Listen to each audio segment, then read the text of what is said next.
9. 미국식 맥주의 세계화. 막대한 자본과 원료를 가진 미국은 하이네켄과 칼스버그의 성공을 두고 보고 있진 않았습니다. 미국은 맥주의 맛을 부드럽게 하는 옥수수, 밀, 쌀 등이 유럽보다 풍부하여 맥주에 듬뿍듬뿍 첨가하였죠. 밀러는 옥수수를 주로 넣었고 버드와이저는 쌀을 주로 넣었는데요. 이후 버드와이저는 하이네켄, 칼스버그와 함께 세계에서 가장 많이 마시는 3대 맥주가 되었습니다. 대표 제품인 버드라이트는 칼로리를 낮춰 비만율이 높은 미국에서 1위를 달리는 맥주이기도 합니다. 아이러니하게도 버드와이저는 체코의 3대 필스너 중 하나인 부드바이서에서 맥주를 배워오며 탄생했는데요. 두 회사의 알파벳 스펠링이 같아 전 세계에서 둘은 상표권으로 소송 전쟁을 벌이고 있죠. 다행히도 비알파벳권인 우리나라에선 둘의 상표권이 독립적으로 인정되어 자신들 고유의 이름으로 만나볼 수 있죠.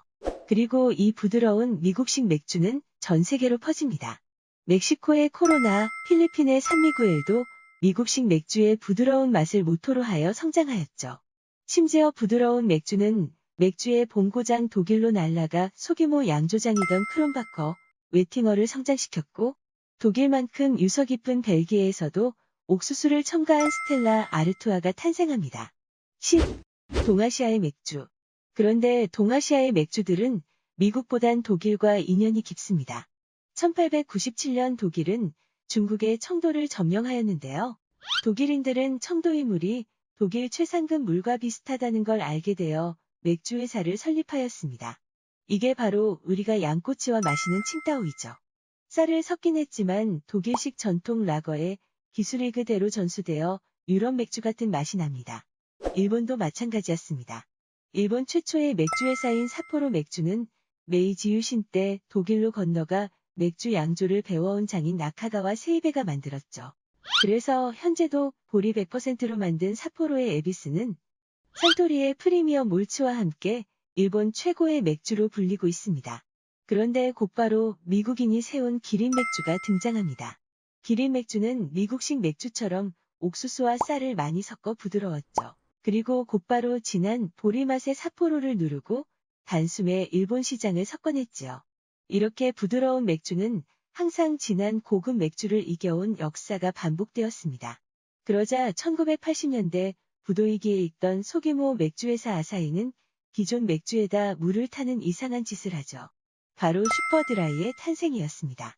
그런데 맥주를 희석시킨 탓에 가격은 저렴해졌고 탄산은 더 때려 넣어 청량감이 극대화되었는데요. 출시되자마자 금방 일본 맥주업계 1위를 차지합니다. 무거운 에일을 가벼운 라거가 이겼듯이 라거보다 더 가벼운 슈퍼드라이가 이긴 것이지요.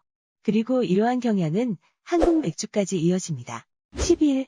국산 맥주의 문제점. 우리나라에도 맥주가 있었을까요? 우리나라도 보리를 많이 먹었던 만큼 당연히 맥주가 있었습니다. 조선시대의 보리로 빚은 맥주를 마셨다는 기록이 있죠. 하지만 막걸리를 만드는 효모로 양조했고 홉 또한 없어서 대중화될 수 있는 맛은 아니었습니다. 그리고 일제시대가 시작되면서 본격적으로 현대식 맥주가 들어왔는데요. 일본처럼 우리나라도 삿포로 맥주와 기린 맥주가 맥주 시장을 양분하였습니다.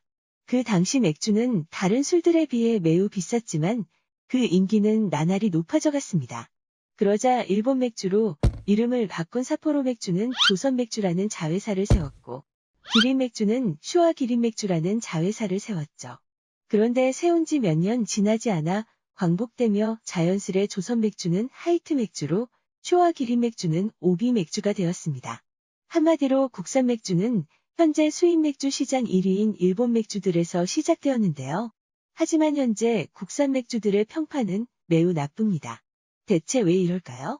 한때 라거 방식 때문이라는 편견이 퍼졌었는데 이는 매우 잘못된 상식입니다.